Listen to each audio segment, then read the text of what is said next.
Hello दोस्तों, आप सभी का स्वागत है आपके अपने YouTube channel success of home science में। आज हम लोग पढ़ेंगे संसाधन रिसोर्स।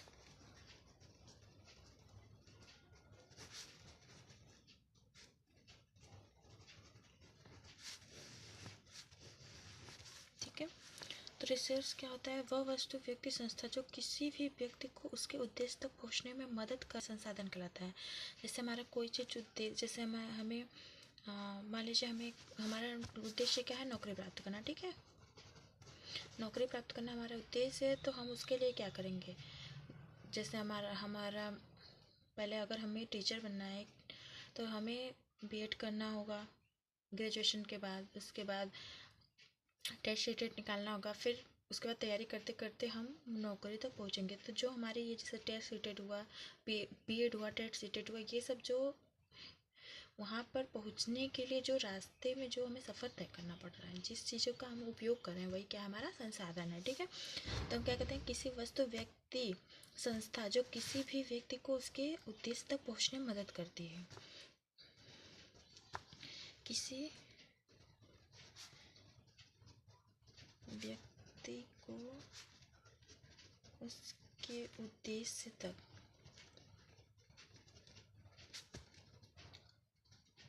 पहुँचने में जो व्यक्ति, वस्तु, संस्था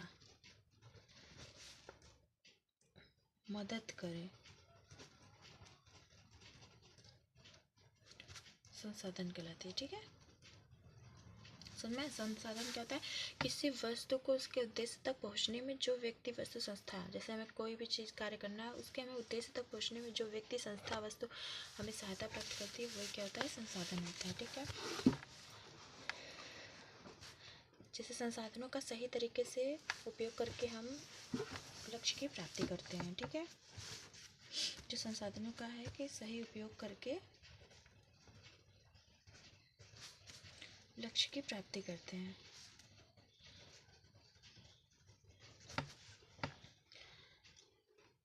अब हमें होम मैनेजमेंट में क्या पढ़ना है? रिसोर्स पढ़ना है, लेकिन उसमें हम क्या है? हमें पारिवारिक रिसोर्स पढ़ना है, मतलब फैमिली रिसोर्स। ठीक है, तो पारिवारिक संसाधन क्या होता है? पारिवारिक संसाधनों, जैसे संसाधनों का सही तरीके से प्रयोग करते हुए जब पारिवारिक लक्ष्यों की प्राप्ति होगी तो वो पारिवारिक संसाधन कहलाएंगे।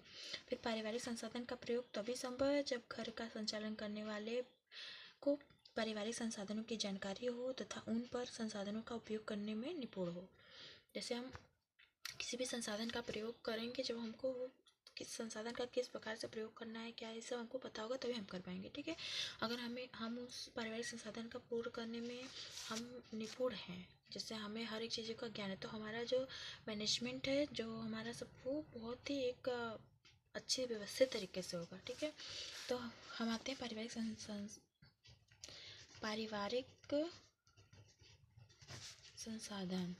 पारिवारिक संसाधन कितने होते हैं?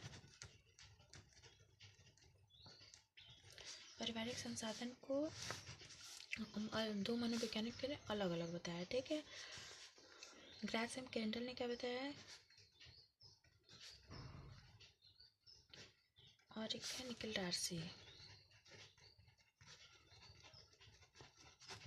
दोनों ने दो बताए हैं। ठीक है, एक होता है भौतिक, एक होता है मानवीय, एक होता है अमानवीय।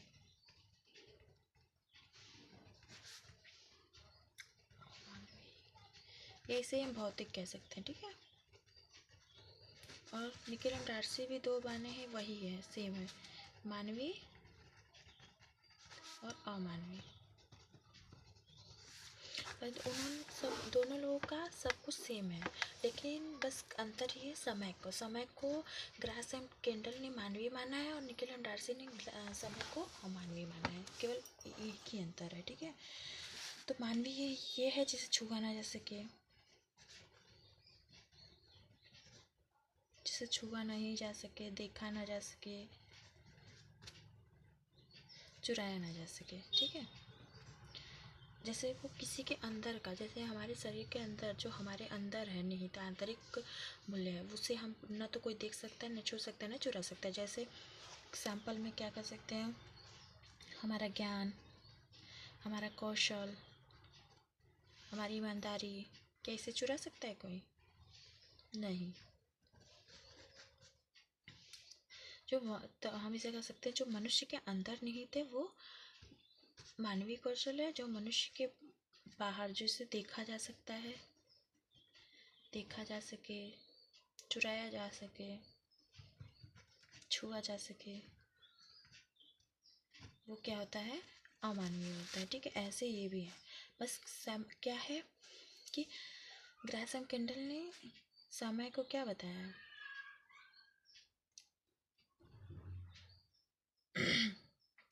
ग्राहम किंडल ने समय को मानवीय बताया है और निखिल एंडरसन ने समय को क्या बताया? अमानवीय बताया।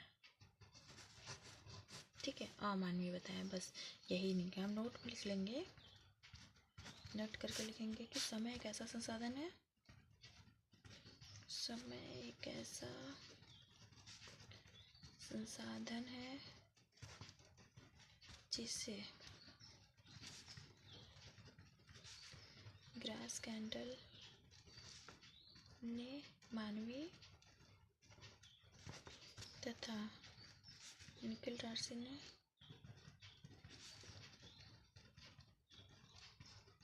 अमानवीय बताया।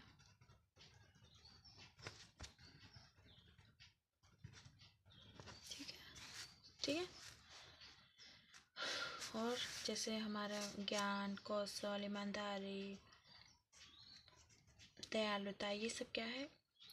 मानवीय संसाधन है। और बस समय, घड़ी, ब्लैक बोर्ड जो हमें दिखाई देता है, जो छुआ जा सकता है, वो सब क्या है? अभौतिक मानवीय चीज़ें हैं। ठीक है, और मतलब भौतिक अमानवीय है। और समय, बस इसमें इन दोनों में क्या हमें ध्यान रखना है? हमें बस समय को ध्यान रखना है कि समय जो है वो ग्राहम किंडल ने मानवीय समय को बताया और निखिल डार्सी ने अमानवीय बताया। बाकी सब सेम है। जिसे देखा नहीं जा सकता, जिसे चुराया नहीं जा सकता, जिसे छुआ नहीं जा सकता, वो मानवीय है। निखिल डार्सी ने भी कहा है, ग्राहम किंडल ने भी कहा है। जिसे देखा जा सकता है, चुराया जा सकता है, छुआ जा सकता है, जो बाहरी चीज़ें हैं वो क्या है? अमानवीय है, भौतिक है। उसे निखिल डार्सी ने भी अमानवीय बताया और ग्राहम किंडल ने। बस एक समय ही है जिसे निखिल डार्सी ने क्या बताया? अमानवीय बताया और ग्राहम किंडल ने मानवीय बताया। बस, ठीक है। अब एक और है प्राकृतिक संसाधन।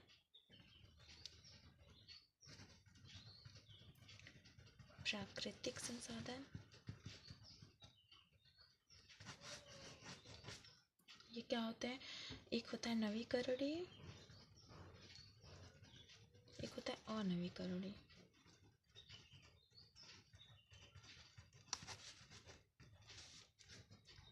ठीक है, नवीकरणीय संसाधन में क्या होता है? जल, हवा, प्रकाश, पेड़ पौधे। नवीकरणीय में वे संसाधन आते हैं जिनका हम पुनः उपयोग कर सकते हैं, जिन्हें हम नवीनीकरण में उपयोग कर सकते हैं। अनवीकरण होता है जैसे खनिज, कोयला, जिसका हम दोबारा उपयोग नहीं कर सकते हैं, रीयूज नहीं कर सकते। ठीक है, अब हम आते हैं संसाधन की विशेषता पर।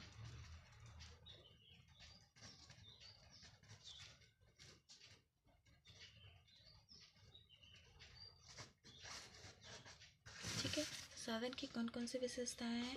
सभी संसाधन क्या होता है? उपयोगी होते हैं। संसाधन क्या होते हैं? सीमित होते हैं।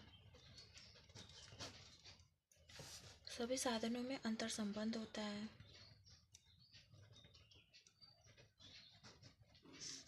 ठीक है,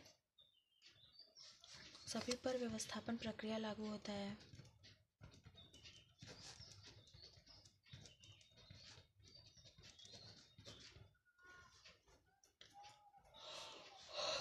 जो साधन इनका क्या होता है? वैकल्पिक उपयोग होता है।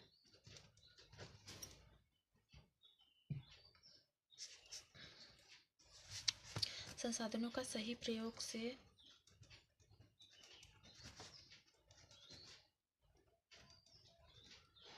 जीवन स्तर ऊंचा होता है। ठीक है,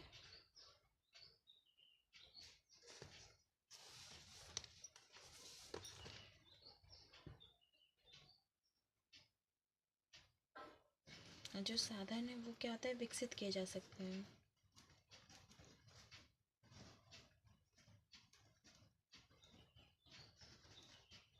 ठीक है, जो संसाधन है वो क्या है, विकसित किए जा सकते हैं। संसाधन उपयोगी होते हैं, सीमित होते हैं, अंतर संबंध होता है, व्यवस्थापन प्रक्रिया लागू होता है। संसाधन में वैकल्पिक, इसका वैकल्पिक उपयोग है, किसी भी विकल्प में उपयोग कर सकते हैं। सही प्रयोग से जीवन स्तर ऊंचा होता है। संसाधन के सही प्रयोग से जीवन स्तर हमारा उच्च होता है और विकसित किए जा सकते हैं। संसाधन क्या है, विकसित किए जा सकते हैं। अब क्या है, साधनों से प्राप्त संतुष्टि बढ़ाने हेतु तो क्या सुझाव दिए गए हैं। साधनों से प्राप्त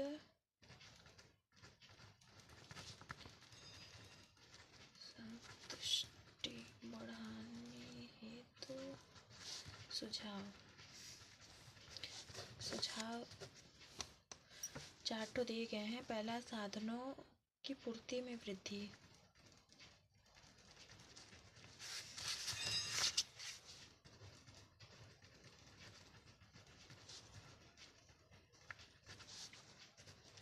वैकल्पिक उपयोगों का ज्ञान।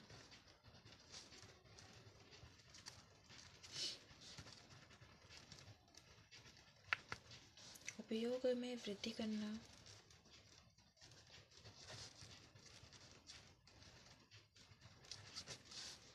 चुनाव के मध्य संतुलन।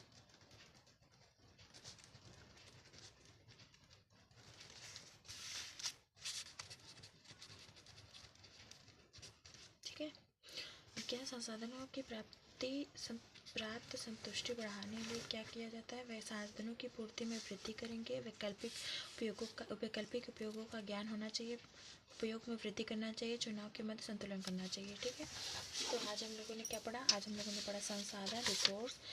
जैसे रिसोर्स कहते हैं सही उपयोग से लक्ष्य, जो संसाधन होता है इसके सही उपयोग से लक्ष्य की प्राप्ति होती है। किसी व्यक्ति को उसके उद्देश्य तक पहुंचने के लिए जो व्यक्ति, वस्तु, संस्था या कोई भी चीज़ मदद करती है वही क्या होता है, संसाधन होता है।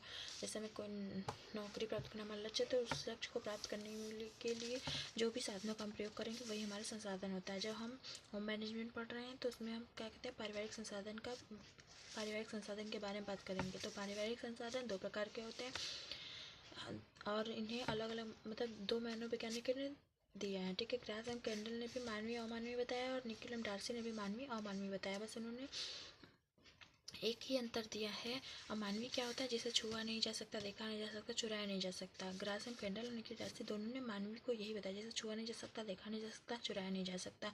जैसे ज्ञान, ईमानदारी, कौशल, हमारी बुद्धि, हमारी भावनाएं, ये सब मतलब कोई चुरा नहीं सकता, देख नहीं सकता। ठीक है, और अमानवीय तो जिसे देखा जा सकता है, चुराया जा सकता है, छुआ जा सकता है। जैसे पेन, पेंसिल, हमारे जो आसपास जो भी चीज़ें दिखाई दे रही है वो सब कुछ देखा जा सकता है, छुआ जा सकता है, चुराया जा सकता है। ठीक है, वही मानवीय ग्राहम कैंडल ने भी मानवीय अमानवीय बताया, निकोलम डार्सी ने भी मानवीय अमानवीय बताया। लेकिन दोनों ने बस एक ही अंतर दिया है कि ग्राहम कैंडल ने क्या कहा है, समय को मानवीय बताया और निकोलम डार्सी ने समय को अमानवीय बताया है।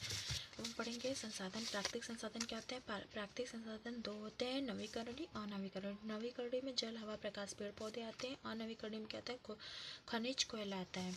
नवीकरणीय का मतलब होता है जिससे हम पुनः प्रयोग करके दूसरी चीज़ों में उपयोग कर सकते हैं। जैसे जल से हम बिजली भी बना सकते हैं।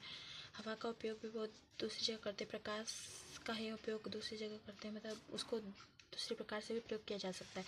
अनवीकरणीय क्या होता है, जिसका नवीन कोई प्रयोग नहीं किया जा सकता। जैसे खनिज, कोयला, ये सब का दोबारा प्रयोग नहीं किया जा सकता है। संसाधन की विशेषता क्या होती है, संसाधन उपयोगी, सभी संसाधन उपयोगी होते हैं, सभी संसाधन सीमित होते हैं और सभी संसाधनों में आपसी अंतर संबंध होता है।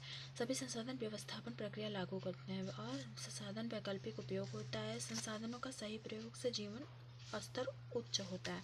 संसाधन विकसित किए जा सकते हैं। ठीक है, अब साधनों से प्राप्त संतुष्टि बढ़ाने हेतु तो सुझाव क्या है, साधनों की पूर्ति में वृद्धि, वैकल्पिक उपयोगों का ज्ञान, उपयोग में वृद्धि, चुनाव के मध्य संतुलन। ठीक है दोस्तों, समझ में आया। फिर आज के लिए इतना ही, फिर मिलते हैं नेक्स्ट वीडियो में। तब तक के लिए नमस्कार। ऐसे ही टॉपिक वाइज क्लियर करने के लिए हमारे चैनल को लाइक करें, शेयर करें, सब्सक्राइब करें। जय हिंद।